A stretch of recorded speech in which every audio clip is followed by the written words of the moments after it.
प्यारे दोस्तों, यह डिक्टेशन 400 शब्द की 80 शब्द प्रति मिनट की गति से बोली जाएगी। रेडी स्टार्ट करते ही डिक्टेशन शुरू हो जाएगी। Ready start. महोदय, हमें देश की बुनियादी गरिमा और देश के सामान्य नागरिक की बुनियादी सूझबूझ का लाभ उठाने का तरीका निकालना चाहिए, क्योंकि इनकी सहायता से हम उन शक्तियों पर विजय पा सकते हैं जो औसत नागरिक के भविष्य और उसके बच्चों के भविष्य के लिए खतरा बनी हुई हैं।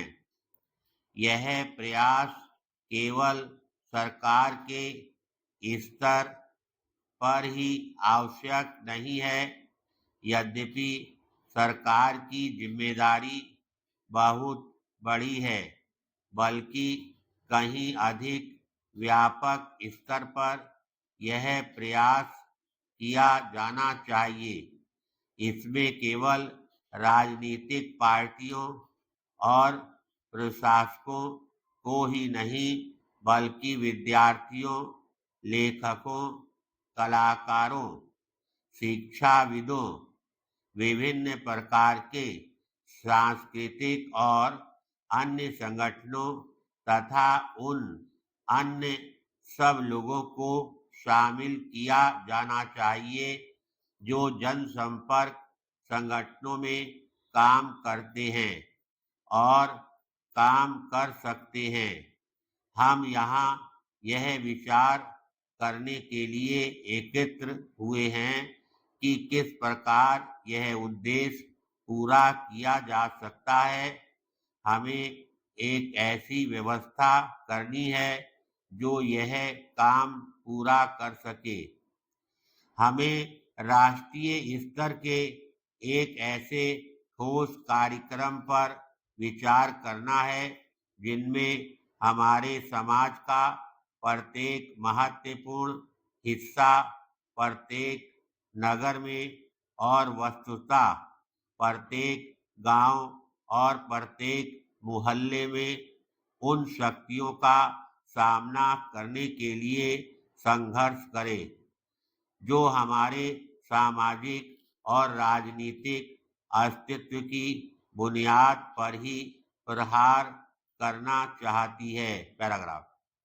मैं समझती हूँ कि यह परिषद उन सब का आह्वान करेगी जो राष्ट्रीय एकता को महत्वपूर्ण समझते हैं और उनसे आगे आकर काम करने के लिए अनुरोध करेगी।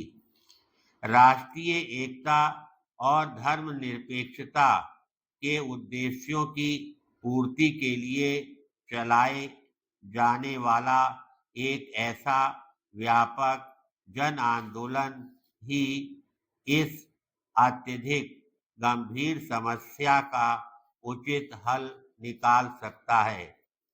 ऐसे ही तरीकों से हमारे देशवासी सांप्रदायिकता और क्षेत्रीयता के विष से होने वाली अपार क्षति को समझेंगे जो हमारे राष्ट्रीय संकल्प और उद्देश्यों की जड़ें काट रहा है।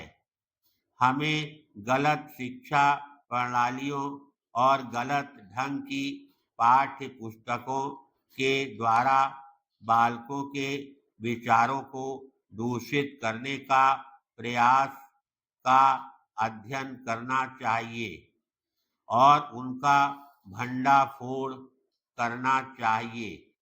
आर्थिक असंतुलन और असमानता के विघटनकारी प्रभावों का हम अध्ययन करेंगे और इनके समाधान के लिए उपाय सुझाएंगे। लेकिन मैं यह समझती हूँ कि यह अध्ययन और गंभीर विश्लेषण यद्यपि आवश्यक है, पर इनमें समय लगेगा और इस कारण से हमारा काम रुकना नहीं चाहिए। हमें विघटनकारी शक्तियों पर प्रहार करना चाहिए। यह कहना भर पर्याप्त न होगा कि हम आर्थिक असमानता को समाप्त कर दें। धन्यवाद।